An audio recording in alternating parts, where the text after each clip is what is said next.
বাংলাদেশে ওষুধ শিল্পের যাত্রা শুরুটা ৫০-এর দশকে। তবে স্বাধীনতা পরবর্তী সময়েই ওষুধ উৎপাদনে মনোযোগী হয় এ খাতের উদ্যোক্তারা।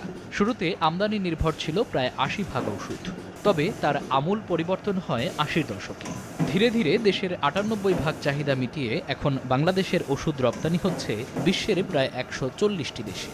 পৃথিবীর কোনো দেশে নিজস্ব চাহিদার 98% ওষুধ কেউ তৈরি করতে পারে না। আমরা পারি বলেই ১৪০টা দেশে আমরা ওষুধ রপ্তানি করি। সম্ভাবনার ঠিক উল্টো পিঠেই রয়েছে এ খাতের বেশ কিছু সমস্যা। রপ্তানিতে যে পরিমাণ বৈদেশিক মুদ্রা অর্জন হচ্ছে তার সিংহভাগই চলে যাচ্ছে ওষুধের কাঁচামাল আমদানিতে। তাই কাঁচামাল উৎপাদনে নগদ সহায়তা চান এ খাতের উদ্যোক্তারা। যারা এপিআই নিয়ে আসবে তাদের জন্য যদি কিছু ফিনান্সিয়াল প্রণোদনা থাকে সেটা অবশ্যই সরকার করলে সবাই আগ্রহী হবে এবং এতে ইন্টারেস্টেড হয়ে এই সমস্ত কোম্পানি এপিআই ম্যানুফ্যাকচারার এই দেশে আরও বেশি আসবে। এতে করে আমদানি নির্ভরতা কমে যাবে। অ্যান্টিবায়োটিকের ডিউটির মতো যদি সমান করে দেয়, প্যাকিং ম্যাটেরিয়াল গভর্নমেন্ট সামান্য কিছু পয়সা হয়তো বেশি ট্যাক্স পাবে না।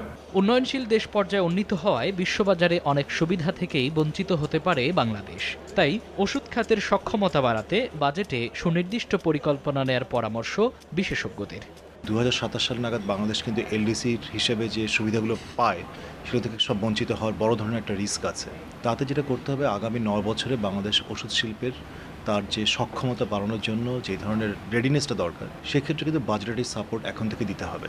ওষুধ খাতের দীর্ঘমেয়াদী উন্নয়নে এ খাতে দক্ষ জনবল গড়ে তুলতে আসছে বাজেটে সরকারি বিনিয়োগ বাড়ানোরও আহ্বান তাদের। মামুন আবদুল্লাহ, সময় সংবাদ, ঢাকা।